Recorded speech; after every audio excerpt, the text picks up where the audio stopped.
साधकों, आप जानते होंगे कि आत्मा हमारा सत्य है, शरीर नहीं।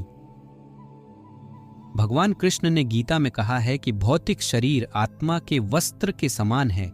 जैसे हम रोज अपने वस्त्र बदलते हैं, वैसे ही आत्मा शरीर बदलती है। लेकिन यह आत्मा क्या है? अज्ञान के कारण लोग आत्मा को समझ नहीं पाते और वे अपने विचार से आत्मा को जानने का प्रयत्न करते हैं और कुछ भी मानने लगते हैं।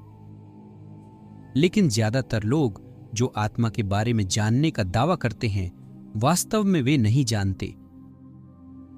आत्मा को लेकर आज बहुत अंधविश्वास फैल गया है। आप जहां तहां देख सकते हैं।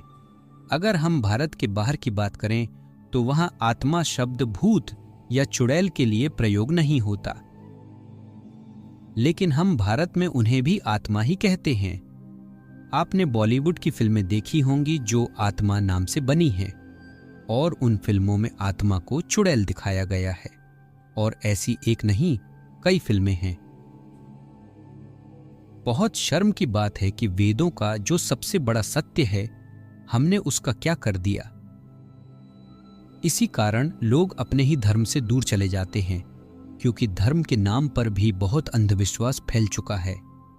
जब कोई समझदार, पढ़ा लिखा, ज्ञान की पूजा करने वाला इंसान धर्म के बारे में जानता है, तो उसके सामने सबसे पहले अंधविश्वास ही आता है और वह धर्म को भी मात्र अंधविश्वास ही मान लेता है।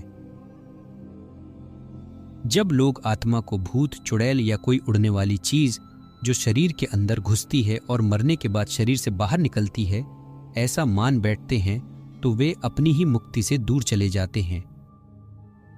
ये शब्द आत्मा, परमात्मा, जीवात्मा, ये जिन्होंने दिए हैं, अर्थात आर्षियों ने, उनका अर्थ अलग है, उनका विवरण अलग है।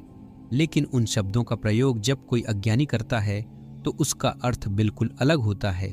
जैसे कोई मनोरंजन का शौकीन इंसान कहता है कि मैंने एक किताब पढ़ी, और कोई ज्ञान प्राप्त करने वाला साधक कहता है कि मैंने एक किताब पढ़ी, तो इसका मतलब यह नहीं कि दोनों एक ही बात कर रहे हैं।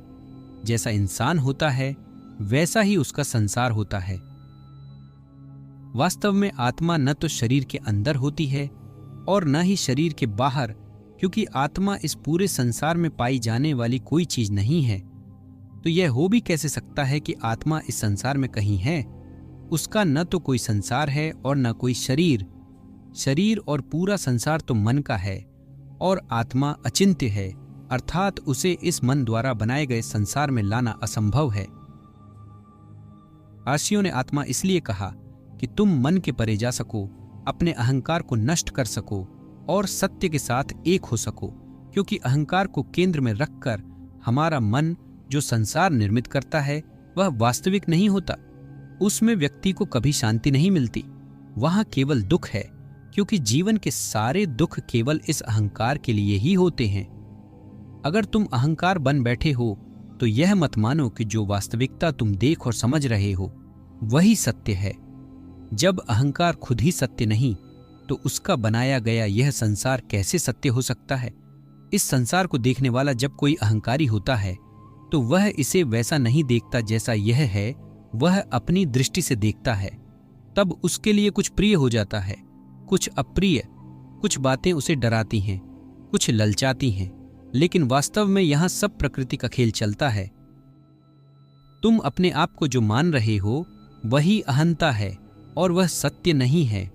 उसे आत्मज्ञान से नष्ट किया जा सकता है, और जो वास्तविकता अहंकार के न होने पर शेष रहती है वही आत्मा है। मन में कल्पना करके या अहंकार को केंद्र में रखकर, जगत का विचार करके या इस इंद्रियों वाले शरीर के माध्यम से आत्मा को जाना नहीं जा सकता, क्योंकि यह पूरा अस्तित्व तो तुम्हारे मन का बनाया हुआ है। इसमें जो सत्य है उसे तुमने अहंकार और देह को ही मान रखा है। तो उसके अंदर तुम जिस आत्मा को बनाते हो वह भी तुम्हारी तरह झूठी ही होगी ना। जब कोई बात झूठ होती है तो कोई न कोई सत्य भी अवश्य होता है। वैसे ही यह अहंकार झूठ है, तो जो सत्य है वही आत्मा है, और आत्मा इस झूठ से बने संसार में नहीं पाई जाती।